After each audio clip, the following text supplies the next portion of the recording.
First இந்த மாதிரி பருப்பு ஊற வச்சுக்கணும். நெக்ஸ்ட் இந்த மாதிரி காரத்தூள், காரப்பொடி, மஞ்சள், சீரகம், மிளவடி இது எல்லாத்தையும் எடுத்துப்போம். வாங்க ஃப்ரெண்ட்ஸ், இதுக்குள்ள என்ன இருக்குன்னு பார்த்துருவோம். இதுக்குள்ள ஊற வச்ச அரிசியும் தண்ணியும் இருக்கு. நெக்ஸ்ட் இப்போதைக்கு நம்ம அடுப்பு பற்ற வச்சுக்கலாம். வாங்க. ஒருவேளை அடுப்பு பற்ற வச்சு நம்மளுக்குள்ள இப்போ நல்லா கொளிச்சு தெரியுது. இப்போ தண்ணி கொதிச்சோன்னு பார்க்கலாம். தண்ணி நல்லா கொதிச்சிருச்சு. இப்போ வாங்க நம்ம பருப்பை போட்டுடலாம்.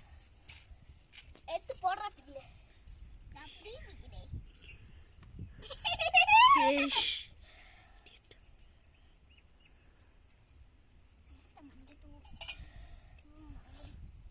நெக்ஸ்ட் மஞ்சள் தூள், சீரகம் அதெல்லாம் போடலாம். பருப்பை போட்டதுக்கு அப்புறம் பருப்பு போட்டாச்சு. வாங்க மஞ்சள் தூள் எல்லாம் போடலாம்.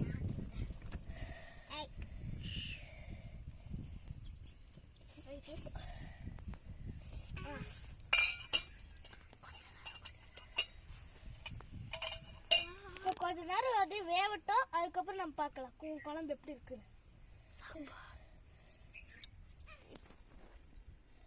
பாருங்க, நம்ம அரிசி சாதம் ரெடி ஆகிட்டு இருக்கு. நல்லா கொச்சிட்டு இருக்கு. இன்னும் கொள்ளாத்த ரெடி ஆகிடும். வாங்க, ரெடி ஆனதுக்கு அப்புறம் பார்க்கலாம். நாங்க செஞ்ச சாப்பாடு ரெடி. பிடிச்சிருந்து லைக் பண்ணுங்க, ஷேர் பண்ணுங்க, சப்ஸ்கிரைப் பண்ணுங்க, கமெண்ட் பண்ணுங்க. பாய். See you. டாடா.